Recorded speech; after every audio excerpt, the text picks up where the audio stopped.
그래서 함께 예배할 수 있어서 얼마나 감사한지 모릅니다. 또 유아 세례를 통해서 서진이가 축복받는 아이라는 것을 크리스마스 때 세례 주면서 확인할 수 있었고요. 또 원석영자 여정자매 부부에게도 은혜고 또 우리 온 기쁨의 교회 식구들에게도 은혜 시간이었던 것 같습니다. 한 생명이 태어나는 것이 얼마나 소중하고 모두에게 큰 선물인지를 우리가 느낄 수 있는 시간이었던 것 같습니다. 그러니 우리 구주 예수님의 탄생은 얼마나 큰 기쁨의 소식이겠습니까? 이 큰 은혜가 우리 가운데 다가오기를 소원합니다. 온 인류에 미치는 큰 기쁨의 소식이 아닐 수 없습니다. 이 기쁨의 소식이 오늘 말씀을 통해서 저와 여러분 가운데 깨달아지고 충만하게 다가오기를 주님의 이름으로 축원합니다.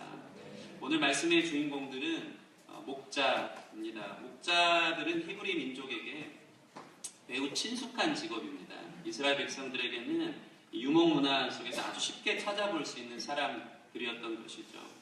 또한 이들이 한밤중에 자기 양떼를 치고 있었다고 나와 있습니다. 사실 이것은 또한 일반적인 풍경입니다. 목자들에게 한밤은 사실 낮과 같습니다. 익숙한 시간이라는 것이죠. 물론 고되고 힘든 시간이겠지만 이 일이나 사자 같은 맹수들은 주로 야행성입니다. 밤에 몰려와서 양떼를 물어가기 때문에 목자들은 한밤중에 당번을 서가면서 양떼를 지키고 있어야 했기 때문인 것입니다. 그러다 어느 날 놀라운 소식이 들려옵니다. 하늘에서 주의 영광이 그들을 비추기 시작합니다. 천사가 나타나서 온 백성에게 미칠 큰 기쁨의 소식을 전하기 시작하였습니다. 이 기쁨의 소식은 너희를 위하여 그리스도 주, 구원자 되신 주님이 나타나셨다는 것입니다.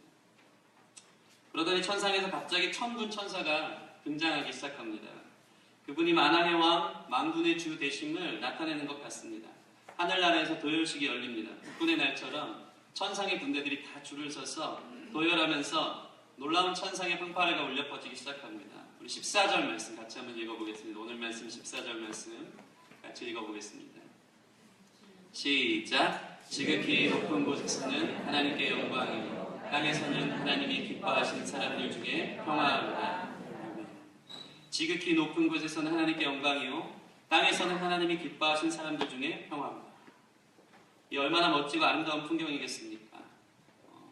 어저께 저희가 명동 한복판에 나가서 새벽 1시까지 떼창으로 촛불 켜고 이렇게 산타클로스 모자 쓰고 찬양을 했는데 그게 기사거리가 됐나봐요. 오늘 아침 SBS 뉴스에 나왔습니다. 방송국에서 나와가지고 인터뷰는 잘렸다고 합니다. 광경들을 찍고 했는데 새벽 1시에 뭐 20명, 30명 되는 인원이 떼창했는데도 SBS에서 나와가지고 기사거리가 됐나 봅니다. 근데 하늘나라 천군 천사가 나와서 하나님을 찬양하는 이것을 보았을 때 아마 그 현장은 SBS 뿐이겠습니까? CNN 전 세계의 이목을 집중하는 그러한 광경이었을 것입니다. 이 웅장함에, 이 거룩함의 이 놀라운 소식에 너도 나도 할 것 없이 반갑게 일들을 맞이했을 것입니다.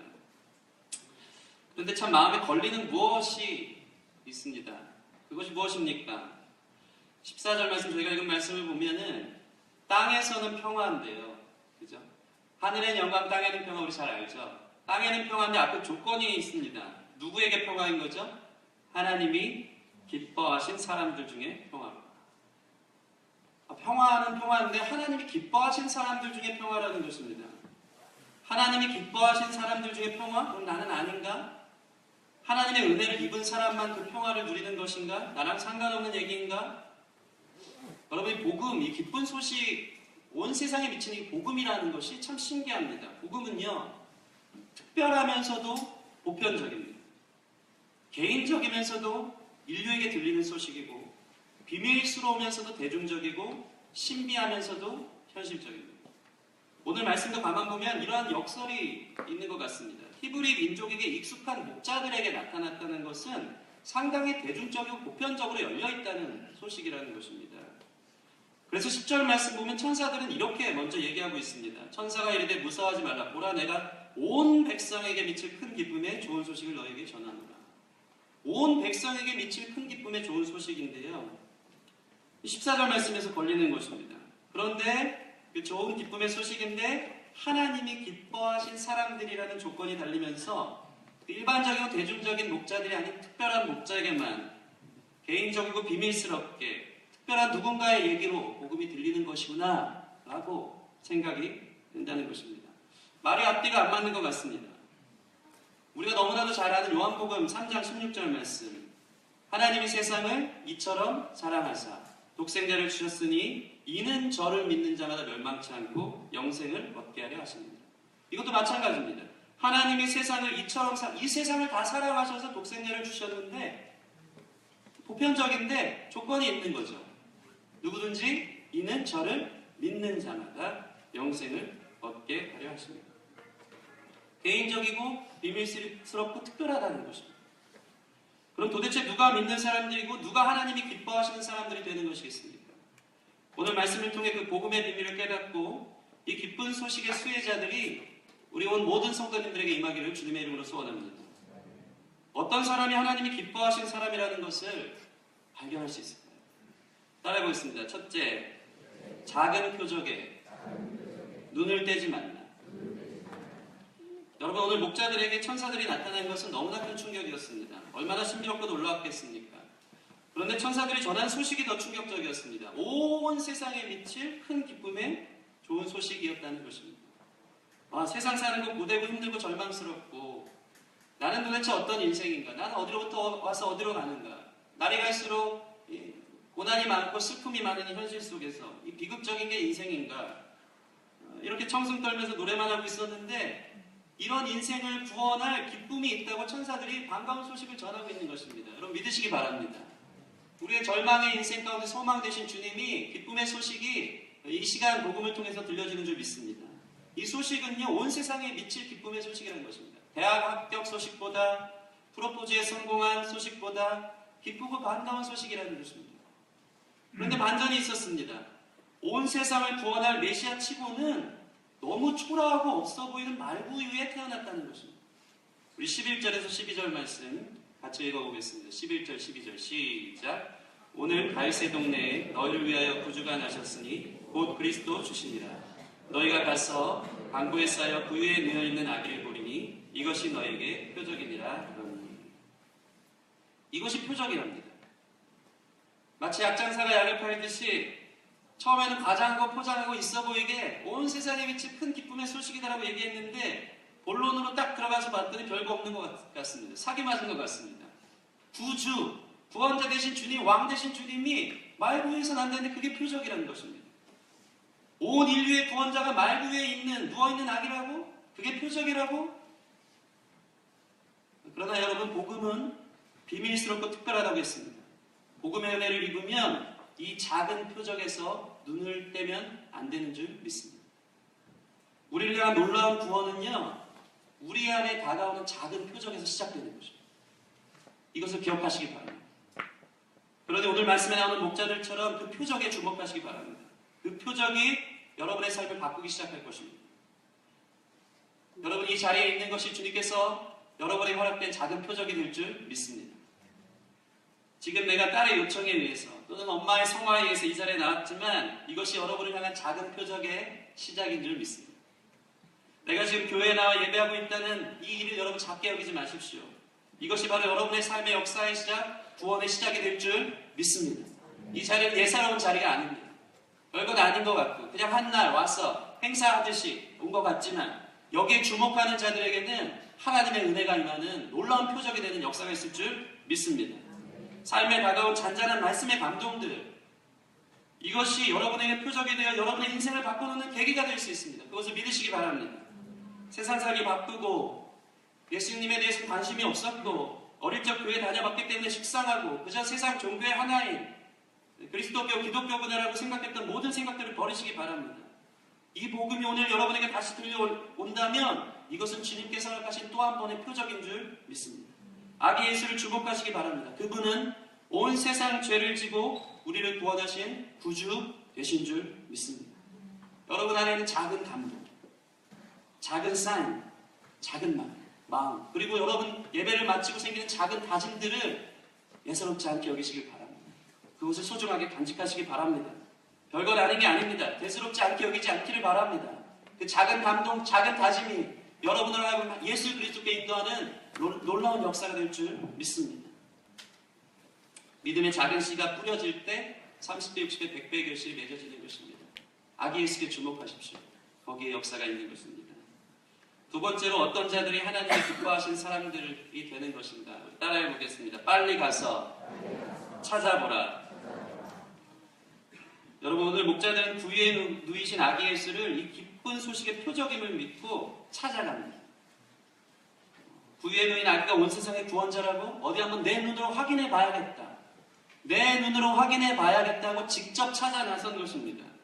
여러분 안에 이러한 열정이 살아나기를 축원합니다. 우리 15절 말씀 같이 읽어보겠습니다. 15절 시작. 전사들이 떠나 하늘 올라가니 목자가 서로 말하되 이제 베들레헴으로 가서 주께서 우리에게 알리신 바 이 이루어진 일을 보자 하고, 목자들이 서로 말하기 시작합니다. 이 신비한 일을 보았는가? 진짜 구유에 누워있는 아기를 우리가 한번 찾아가 볼까? 정말 있을까? 하면서 이를 확인하려 떠납니다. 그 이후에 목자들의 이 동사가 움직이는 태도가 아주 긴박합니다. 15절 이하에는 이 긴박한 액션들이 나옵니다. 움직임이 상당히 두드러지는 것입니다. 16절 보시면 빨리 가서 아기를 찾아보고, 17절 보면 보고, 직접 찾아 나섭니다. 빨리 갑니다. 확인하러 가는 것입니다. 여러분, 보편적이고 대중적으로 온 세상에 들려지는 구원의 소식이지만 이것이 여러분의 것이 되길 원한다면 여러분 찾으시길 바랍니다. 찾아야 하는 것입니다. 사람들은 모두가 찾는 것을 좋아합니다. 배고프면 제가 제일 좋아하는 게 냉장고를 찾는 것입니다. 반찬을 찾는 것이죠. 오늘 먹을 것 없냐고. 외로우면 많은 사람들은 연인을 찾기 시작합니다. 하루 종일 인터넷을 뒤지면서 싼 집을 찾고 홈쇼핑을 하면서 신상을 찾고 또 찾습니다. 찾는 것이 인간의 본성인 것 같습니다. 찾아야 됩니다. 찾아서 이 허한 마음을 채우고 싶어 합니다. 여러분 안에 찾고 싶은 마음이 예수님을 향하기를 소원합니다. 예수님께 꽂히길 바랍니다. 꽂히면 하루 종일 찾던데요. 꽂히면 그것만 보던데요. 시간 가는 줄 모르던데요. 찾는 자에게 예수 그리스도의 복음이 내 것이 되는 줄 믿습니다. 후회가 없습니다. 복음이 내 것이 됩니다. 내가 바로 예수님을 믿는 사람이 되는 것입니다. 그분을 발견하면 영광스러운 보화를 캐내었기에 이 세상의 모든 것이 가치없이 여겨지는 것입니다. 마치 땅에 감춰진 보화를 찾듯이 내 모든 것을 팔아도 이것이 아깝지 않은 보화를 찾듯이 그 이 영광스러움 앞에 상대적인 다른 모든 것은 빛바래지는 그 주님의 보화 같은 복음을 찾는 자에게 하나님의 역사가 일어나기 시작하는 것입니다. 우리 잠언 8장 17절 말씀 같이 한번 읽어보겠습니다. 앞에 있습니까? 네, 같이 시작. 나를 사랑하는 자들이 나의 사랑을 이루며 나를 간절히 찾는 자가 나를 만날 것입니다. 우리 옆 사람부터 주님을 찾읍시다. 여러분이 복음의 수혜자는 주님을 찾는 자에게 주어지는 특권입니다. 여러분 말씀을 찾으십시오. 관심을 갖고 말씀을 탐색하십시오. 거기에 여러분만에게 허락되는 놀라운 은혜가 있는 줄 믿습니다. 분주하고 바쁜 삶 속에서 말씀을 찾으십시오. 이 마음 깊은 곳에서 뭉클하게 올라오는 영광스러운 비밀을 깨달은 은혜가 있다는 것입니다. 찾으세요. 다른 거 찾지 말고 말씀을 찾으시길 바랍니다. 제가 저희 가족 예배 좋아합니다. 우리 와이프랑 드리는 승리가 자는 날 은혜 가운데 놀라운 은혜가 임합니다. 그때 말씀을 찾거든요. 그때 놀라운 은혜가 임합니다. 마음의 평강이 사로잡히기 시작합니다. 하나님의 평화가 임합니다. 말씀은 주어졌습니다. 여러분 찾으시기 바랍니다. 이사야 55장 6절 말씀. 너희는 여호와를 만날 만할 때 찾으라. 가까이 계실 때에 그를 부르라. 주님 이곳에 계신 줄 믿습니다. 찾는 자에게 놀라운 소식이 임하는 줄 믿습니다. 지금은 은혜 받을 만날 때요 구원받는 날인 줄 믿습니다. 더 이상 이 세상의 헛된 것을 찾지 말고 주 예수 그리스도를 찾는 열정을 한번 가지십시오. 주일마다 주님을 만나고 싶어서 말씀 듣고 싶어서 정말 저것이 사실인가라는 주님을 찾고자 하는 열정들이 여러분의 소망으로 일어나길 바랍니다. 기도하면서 주님을 찾고자 하는 마음들이 일어나길 바랍니다. 거기에 아기 예수 그리스도를 찾는 놀라운 역사가 있을 줄 믿습니다. 여러분 말씀을 보실까요? 이 단락이 참 재밌습니다. 14절 보면 천군 천사가 찬양을 합니다. 지극히 높은 곳에서는 하나님께 영광이요 땅에서는 하나님이 기뻐하신 사람들 중에 평화로다. 그런데 이 단락 15절 이후에 목자들의 단락의 마지막 구절은 천사가 찬양한 것처럼 목자가 찬양하며 떠나는 장면이 나옵니다. 20절 말씀.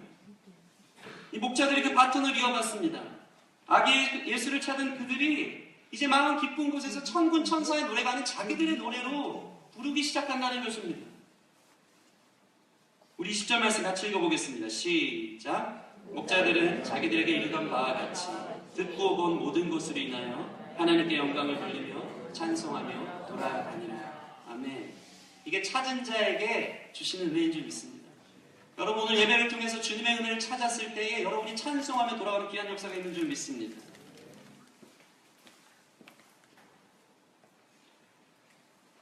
우리 마지막 한번 따라해 보겠습니다. 세 번째, 포기하지 말자. 여러분 온 세상에 미칠 구원의 기쁜 소식이 내 것이 되려면 포기하지 않기를 바랍니다. 끝까지 찾으시길 바랍니다. 9절 말씀 보시면요, 주의 사자가 곁에 서고 주의 영광이 그들을 두루비치며 뭐라고 나와있죠? 크게 무서워하는지라. 주의 영광이 비칠 때 우리는 무서울 수밖에 없습니다. 당황스럽습니다. 우리는 근본적으로 어두운 가운데 사로잡힌 이 삶 가운데 익숙하기 때문에 복음이 들어오는 것은 낯설 수가 있는 것입니다. 나랑 다른 얘기 같습니다. 때로는 저항감이 들 때도 있습니다. 그냥 이렇게 사는 게 익숙해졌기 때문입니다. 또한 이 목자들은 어떻게 하고 있습니까? 자기 양떼를 밤에 지켜야 되는데 이 소식을 듣고 찾아 나서다 보면 뭔가 손해볼 것 같은 거예요. 왜냐하면 지키던 양떼가 잃어버릴 수도 있기 때문입니다. 자기의 생업을 지금 포기하고 찾아 나서야 되는 희생을 감내한다는 것이죠. 포기할 수밖에 없는 결정인 것입니다. 복음을 믿는다는 건 때로 우리에게 이런 포기, 이런 각오, 이런 고난이 온다는 것입니다. 주님이 여러분 삶 가운데 주인으로 자리 잡고 우리 가정의 구원자로 오시는 건 그렇게 쉬운 문제가 아니라는 것을 여러분이 더 잘 알 것입니다. 전쟁 같습니다. 무섭습니다. 두렵습니다. 안 됩니다. 한 사람 변화되기가 그렇게 쉽지가 않습니다. 하나님이 안 계신 것 같아요. 그렇게 믿어도 도대체 계신가? 우리 가정에 하나님이 계신가? 우리 부모님께 하나님이 계신가? 나는 변화되는가? 이 전쟁 같은 거예요. 싸워야 되는 거예요. 그래서 우리는 포기하고 싶을 때가 참 많이 있다는 것입니다. 그러나 복음이 들리는 소식 가운데 천사는 이렇게 얘기하고 있습니다. 무서워하지 말라. 온 세상에 미칠 큰 기쁨의 소식을 너에게 전합니다. 여러분 이 소식이 여러분에게 들리는 줄 믿사오니 여러분 두려워하지 않기를 바랍니다. 하나님이 이기십니다. 역사가 시작되는 순간인 줄 믿습니다. 제가 군대에서 제일 힘들었던 순간이 언제냐면 동계훈련 뛰면서 이제 아침을 기다릴 때가 가장 힘들었습니다. 가장 힘든 순간, 가장 추울 때가 언제냐면 동트기 직전입니다. 여러분 아시죠? 제일 추운 시간인데, 제일 고된 시간인데 그때 하필 또 맨날 전투식량을 나눠줘서 밥을 먹으려고 합니다. 손이 덜덜 떨리면서 밥이 어디로 넘어가는지 모르면서 그냥 막 먹고 있습니다. 다 얼어붙은 것을 먹고 있습니다. 그렇게 먹다 보면 갑자기 해가 뜨는데 그렇게 추웠던 그 순간이 한순간 사라지기 시작하면서 햇빛에 있는 게 그렇게 좋아요. 따뜻하게 비춰지기 시작한다는 것입니다. 여러분 주님을 기다리며 기도하는 자에게 너무나 힘든 일들, 두렵고 무서운 일들이 벌어진다면 이제 여러분에게 해가 뜰 일이 남아있다는 증거인 줄 믿습니다. 가정 가운데 하나님께서 큰 일을 이루시기 위해서 더 많은 문제들이 생기는 것 같고 어려움이 있는 것 같고 이 일들을 내 힘으로 포기할 수 없다는 나의 한계를 느끼고 내 힘으로는 변화할 수 없구나. 내 힘으로 우리 가정이 어떻게 될 수가 없구나. 주님밖에 없구나. 그 소망의 아침을 바라볼 때 그때 비로소 주님의 빛이 비춰지고 우리 가운데 복음은 복음으로 들려질 줄 믿습니다. 여러분 주님을 기다리며 기도하는 자들에게 이러한 놀라운 은혜가 있는 줄 믿습니다. 포기하지 않으시길 바랍니다. 주님은 왜 작은 표적으로 이 땅에 오셨을까요? 주님을 왜 당신을 찾을 수 있도록 비밀 가운데 숨겨놓으셨을까요? 주님은 왜 밤이 지나야 아침처럼 다가오실까요? 이 모든 과정이 여러분의 구원을 값지게 하는 과정이 되게 하기 때문입니다. 구원되게. 여러분의 구원을 완성시키는 과정이기 때문입니다. 여러분의 구원을 가장 영광스러운 가치로 만들어주기 때문에 이러한 힘든 일들 속에 영광의 복음을 맞이할 수 있는 순간이 다가온다는 것입니다. 여러분 사실 이것은 하나님이 먼저 우리에게 그렇게 다가오신 사랑이라는 것을 기억하시기 바랍니다. 하나님이 먼저 우리를 그렇게 사랑하셨어요. 하나님이 당신의 크심을 내려놓고 작은 인간으로 이 땅에 오셨습니다. 우리가 하나님을 찾기 전에 하나님이 먼저 우리에게 다가오셔서 우리를 찾으셨습니다. 하나님은 우리의 불순종과 탐욕의 밤을 뚫고 아침의 빛을 우리에게 비추어 주신 분인 줄 믿습니다.